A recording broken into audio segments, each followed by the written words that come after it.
प्रवेश सोहळ्याच्या संदर्भानं मी काही बोलणार नाही. आदरणीय अमित शाह साहेब नांदेडला आले, ते देशाचे गृहमंत्री आहेत. आदरणीय फडणवीस साहेब आले, ते राज्याचे मुख्यमंत्री आहेत. आणि पक्षाने कार्यक्रम आयोजित केलेला होता, पक्षाच्या कार्यक्रमाला ते आले. पण मी जेव्हा लोकसभेच्या निवडणुकीत उभा राहिलो तेव्हा आदरणीय फडणवीस साहेब राज्याचे मुख्यमंत्री होते आणि त्यांनी देगलूरच्या सभेत सांगितलं की अशोकराव हे लीडर नाहीये, डीलर आहे.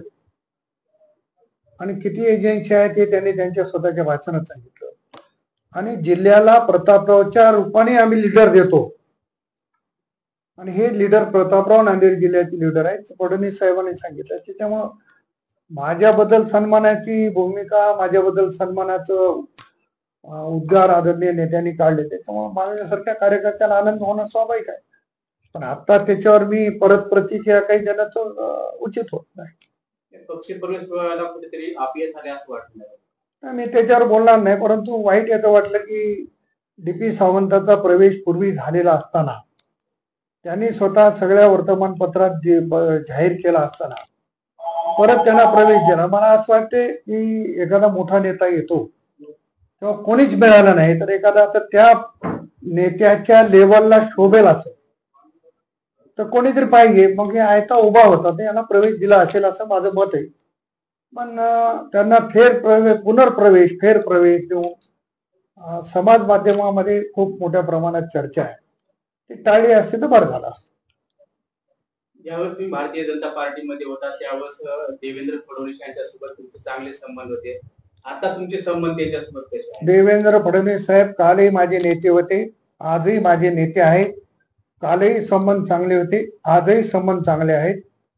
मी आमदार म्हणून त्यांना प्रत्येक गोष्टीला भेटतो आणि प्रत्येक गोष्टीमध्ये ते मला मदत करण्याची भूमिका करतात. आपल्या जे नांदेड जिल्ह्यामध्ये महायुतीमध्ये जे तणावाचं वातावरण चालू आहे, या संदर्भात तुम्ही देवेंद्र फडणवीस यांच्याशी चर्चा केली आहे?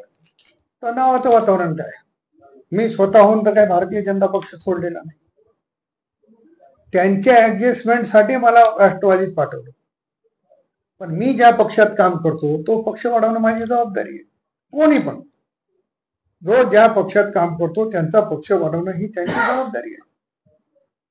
त्याच्यामुळं मी लहान माणूस आहे, अशा अनेक भूमिकायला माणसं ठेवलेत नांदेड जिल्ह्यामध्ये. पण मी प्रताप पाटील चिखलीकरांनी 4 माजी आमदार, माजी खासदारांना प्रवेश दिला. अजितदादांना 3 वेळेस आणलं, एकही वेळेस रिकाम्या हाताने पाठवलं नाही. मी असा फेरप्रवेश तर दादांच्या उपस्थितीत कधी केला नाही. त्याच्यामुळे मला त्या प्रवेश सोहळ्यावर बोलायचं आहे, भुंकणाऱ्यावरही बोलायचं नाही. परंतु महायुतीचा धर्म म्हणून मी आदरणीय अमित शाह साहेबांचं नांदेड जिल्ह्याच्या वतीनं स्वागत करतो.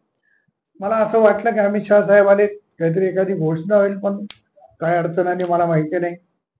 एखाद्या विकास कामाची घोषणा झाली असती तर आणखी आनंद झाला असता.